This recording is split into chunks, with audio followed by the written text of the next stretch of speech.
25 मई को दिल्ली में वोटिंग होनी है। इसी के साथ ही अन्य राज्यों में भी वोटिंग होगा छठवें चरण के चुनावों के मद्देनजर। लेकिन इन सब के बीच में लगातार बीजेपी और अन्य पार्टी अरविंद केजरीवाल और इंडिया अलायंस को घेरती हुई नजर आ रही है। खासकर जिस तरीके से अरविंद केजरीवाल कभी बड़ी बड़ी फाइलें लेकर के घूमते थे, लंबी लंबी नेताओं की लिस्ट लेकर के घूमते थे जिसे वो करप्ट बताते थे, आज उन्हीं के साथ हाथ में हाथ मिला करके, कंधे से कंधा मिला करके चुनाव लड़ रहे हैं और तमाम लोगों को यह कह रहे हैं कि तानाशाही के तहत उनके नेताओं को जेल में डालने की कोशिश की जा रही है। ऐसे में विपक्ष ने पूरी तरीके से मोदी सरकार को केंद्र से हटाने का मन बना लिया है और जनता भी इसका समर्थन कर रही है, जिसके बाद बीजेपी नेता एक के बाद एक अरविंद केजरीवाल को घेरते हुए नजर आ रहे हैं और उनकी पोल खोलते हुए नजर आ रहे हैं। इस बीच लोकसभा चुनावों में पीओके का मुद्दा भी काफी ज्यादा गरमाया हुआ है। बता दें कि लोकसभा चुनाव 2024 के बीच पाकिस्तान अधिकृत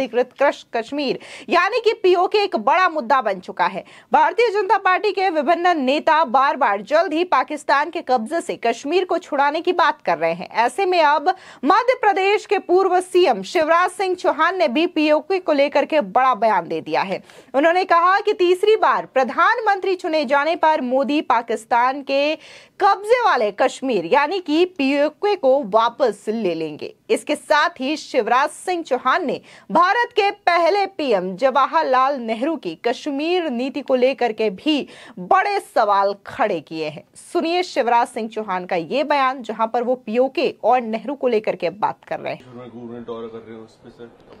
आज तो देश ही सवाल पूछ रहा है, भारत के विभाजन का दोषी आखिर कौन था? कांग्रेस, स्वर्गीय पंडित जवाहरलाल नेहरू जी। धारा 370 लगाने का पाप किसने किया था? अगर 3 दिन युद्ध और चल जाता तो संपूर्ण कश्मीर हमारा होता। पीओके किसके कारण बना? कांग्रेस, स्वर्गीय पंडित जवाहरलाल नेहरू जी के कारण। और ये भारतीय जनता पार्टी है, मोदी जी के नेतृत्व में। मोदी जी ने, शाह जी ने न केवल धारा 370 हटाई, बल्कि सीए जैसा प्रावधान करके हमारे वो भाई बहन जो पाकिस्तान, बांग्लादेश और अफगानिस्तान में अपमानित हो रहे थे, जिनके सम्मान और इज्जत को तार तार किया जा रहा था, उनको भारत की नागरिकता दी। बड़ी सारी समस्याओं का समाधान कर लिया गया है। पीओके भारत का है और भारत, हम अपना पीओके लेके रहेंगे। कांग्रेस ने तो कश्मीर को भी 2 विधान, 2 प्रधान और 2 निशान दिए थे। अब चीजें मोदी जी के नेतृत्व में लगातार ठीक दिशा में जा रही है और हर भारतवासी गौरवान्वित है। इतना ही नहीं, शिवराज सिंह चौहान ने अरविंद केजरीवाल और आम आदमी पार्टी पर भी जमकर निशाना साधा है। बता दें, उन्होंने कहा कि कोई सगा नहीं जिसे अरविंद केजरीवाल ने ठगा नहीं। जो दूसरों को ठगे वो ठग, लेकिन जो अपनों को ठगे वो महाठग। नेताओं की एक श्रृंखला है जिन्हें केजरीवाल ने धोखा दिया है। कुमार विश्वास के साथ क्या किया, अब स्वाति मालीवाल का नंबर है। अरविंद केजरीवाल स्वाति मालीवाल पर क्यों कुछ नहीं बोल रहे हैं? घोटाले की चाबी क्या विभव के पास है? सुनिए शिवराज सिंह का यह बयान, जहां पर वो अरविंद केजरीवाल को लेकर के सवाल उठा रहे हैं। और केजरीवाल, अब तक कोई सगा नहीं जिसको केजरीवाल ने ठगा नहीं। केजरीवाल न केवल करप्शन वाल है, बल्कि नटवर लाल भी है। जो दूसरों को ठगे वो ठग, लेकिन जो अपनों को ठगे वो महाठग। किस किस को नहीं ठगा? आदरणीय अन्ना हजारे जी, प्रशांत भूषण जी, वो बहन इल्मी, पहले एक श्रृंखला है नेताओं की जिनको केजरीवाल ने धोखा दिया है। ये केवल संयोग नहीं है। कुमार विश्वास के साथ क्या किया, योगेंद्र यादव के साथ क्या किया, कितने लोगों को केजरीवाल ने प्रताड़ित करके एक तरफ कर दिया। और अब स्वाति मालीवाल का नंबर है। मैं एक ही सवाल केजरीवाल से पूछना चाहता हूं, स्वाति मालीवाल वाले मामले में बोले क्यों नहीं? पहले तो बड़ा जोश में बयान दिया था संजय सिंह ने, गलत हुआ है और सख्त एक्शन लेंगे, लेकिन अपने पीए पे बोल क्यों नहीं रहे? चुप चुप बैठे हो, जरूर कोई बात है। घोटालों की चाबी क्या वैभव के पास है? अपमानित किया तुमने एक बहन को, एक बेटी को, और बहन और बेटी का अपमान जनता सहन नहीं करेगी। ये वो धरती है जहां एक द्रौपदी जी का अपमान हुआ था तो महाभारत हो गया था। इतना ही नहीं, पूर्व मुख्यमंत्री शिवराज सिंह चौहान ने तो राहुल गांधी पर भी जमकर के निशाना साधा है, जहां पर उन्होंने रायबरेली में जो सोनिया गांधी के द्वारा बयान दिया गया था कि मैं आपको अपना बेटा सौंप रही हूं, इस पर जमकर के कटाक्ष किया और यह कहा कि क्या राहुल गांधी 2 साल के बच्चे हैं जो कि सोनिया गांधी सौंप रही हैं? दरअसल वो लोगों को सौंप नहीं रही हैं, बल्कि राहुल गांधी को थोप रही हैं। तो अमेठी में सौंपे गए तो अमेठी हार गए। जब उन्होंने भारत जोड़ो यात्रा निकाली तो जहां जहां से उनकी यात्रा गई उन प्रदेशों में कांग्रेस को करारी हार का सामना करना पड़ा। सुनिए कैसे राहुल गांधी पर यह कटाक्ष शिवराज सिंह चौहान के द्वारा किया गया। घूम रहे इंडिया लाइंस के लिए सभाएं कर रहे हैं। देखिए, राहुल गांधी हो या प्रियंका गांधी हो, मैडम सोनिया गांधी कहती है राहुल को सौंप रही हूं। कोई 2 साल के बच्चे हैं राहुल जो सौंप रही है? 53-54 साल के व्यक्ति को सौंपा जाता है क्या? और मैडम सौंप नहीं रही, मैडम थोप रही है।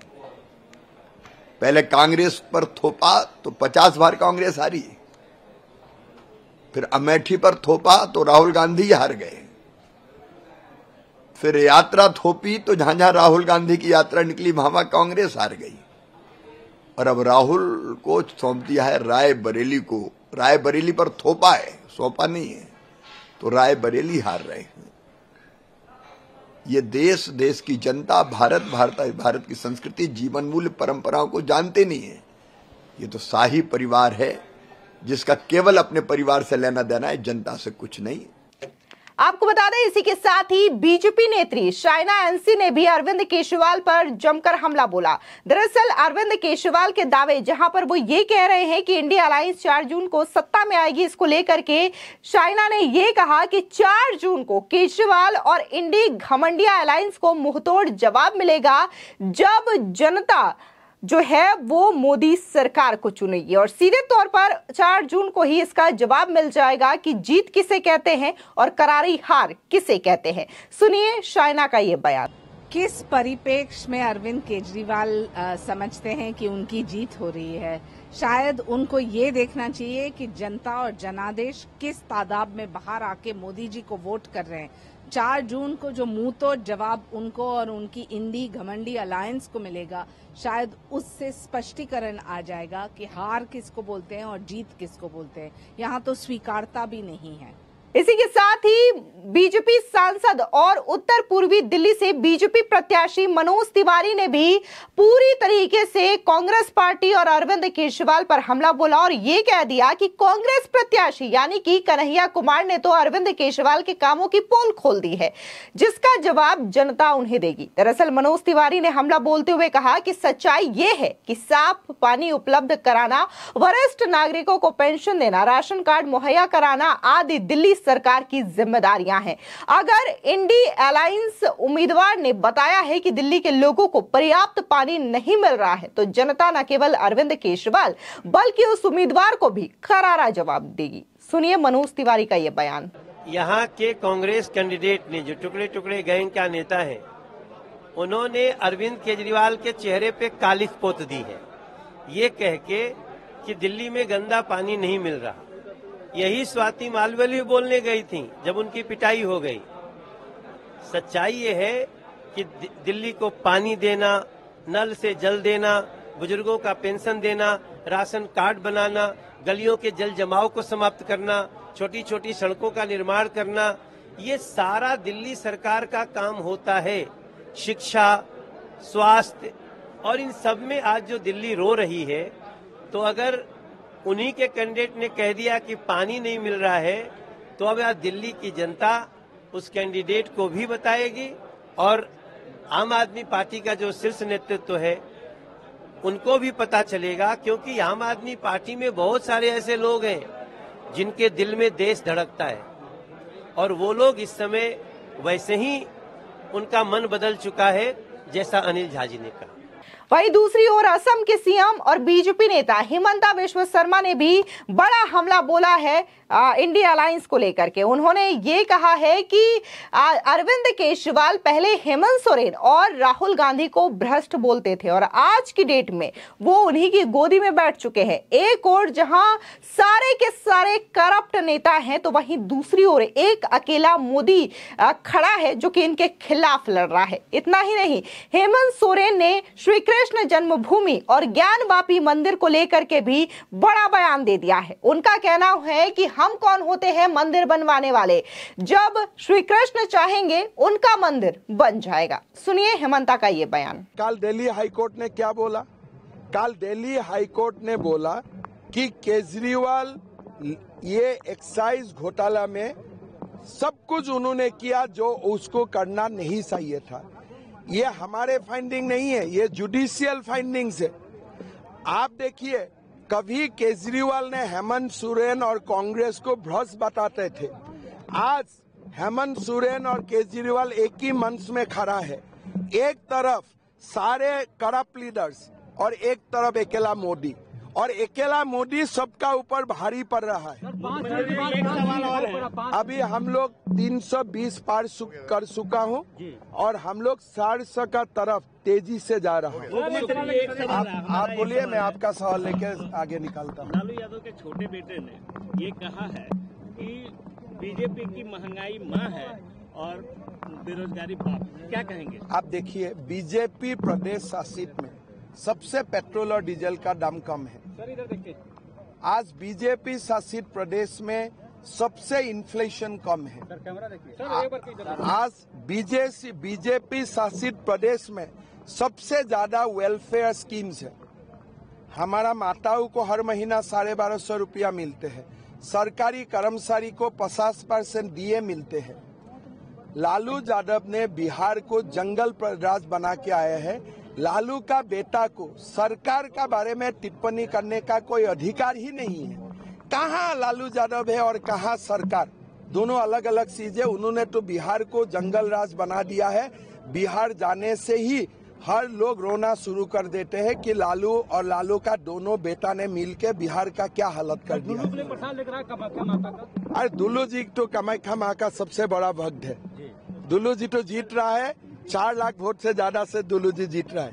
और जीतने का बाद में उनको कामाख्या दर्शन के लिए निमंत्रण किया हूँ। मैंने निमंत्रण दिया हूँ। मैं राहुल गांधी को पूछना चाहता हूँ, जवाहरलाल नेहरू ने कितना ओबीसी को कॉर्पोरेट बनाया? मैं राहुल जी को पूछना चाहता हूँ, इंदिरा गांधी ने कितना शेड्यूल कास्ट और शेड्यूल ट्राइब को कॉर्पोरेट बनाया है? मैं पूछना चाहता हूँ, राजीव गांधी ने कौन सा शेड्यूल कास्ट को कॉर्पोरेट बनाया?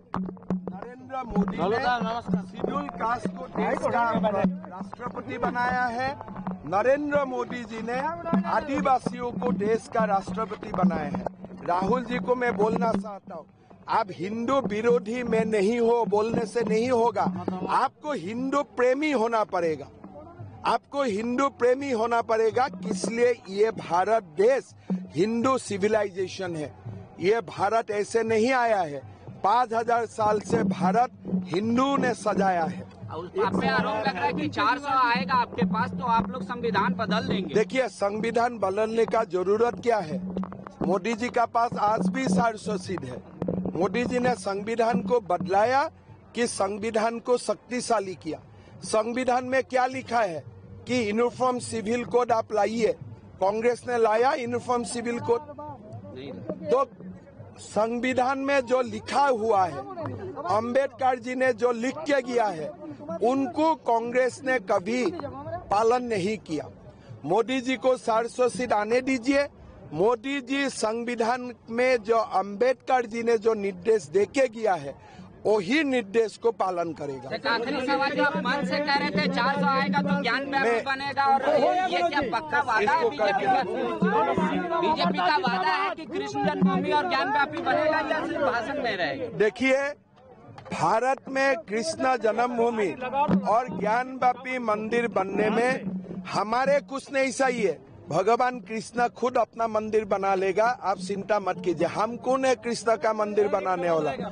भगवान कृष्ण ने खुद ही उनका जन्मभूमि सजाएगा, निश्चित रहिए आप। कल 25 मई को दिल्ली में चुनाव होने हैं और ऐसे में तमाम नेता जो हैं वो अरविंद केजरीवाल को घेरते हुए नजर आ रहे हैं, इंडिया अलायंस को घेरते हुए नजर आ रहे हैं। और साफ तौर से इस वक्त अरविंद केजरीवाल पर न सिर्फ शराब घोटाला मामला, भ्रष्टाचार का ये मामला, बल्कि महिला सुरक्षा को लेकर के भी आम आदमी पार्टी और अरविंद केजरीवाल की मुश्किलें बढ़ी हुई हैं, क्योंकि खुद उन्हीं की पार्टी की नेत्री, आम आदमी पार्टी की जो राज्यसभा सांसद हैं स्वाति मालीवाल, उन्होंने मारपीट का आरोप लगाया है अरविंद केजरीवाल के निजी सहायक विभव कुमार पर, जिसकी गिरफ्तारी भी हो चुकी है। इतना ही नहीं, स्वाति मालीवाल तो यह भी कह रही है कि आम आदमी पार्टी के तमाम नेताओं को फोर्स किया जा रहा है, दबाव बनाया जा रहा है कि मेरी फोटोज, मेरी पर्सनल वीडियोज उन्हें दे ताकि वो इंटरनेट पर लीक कर सके और मुझे तोड़ सके। लेकिन मैं ना तो टूटने वाली हूं और ना ही पीछे हटने वाली हूं। फिलहाल इस पूरे मामले को लेकर के आपकी क्या राय है,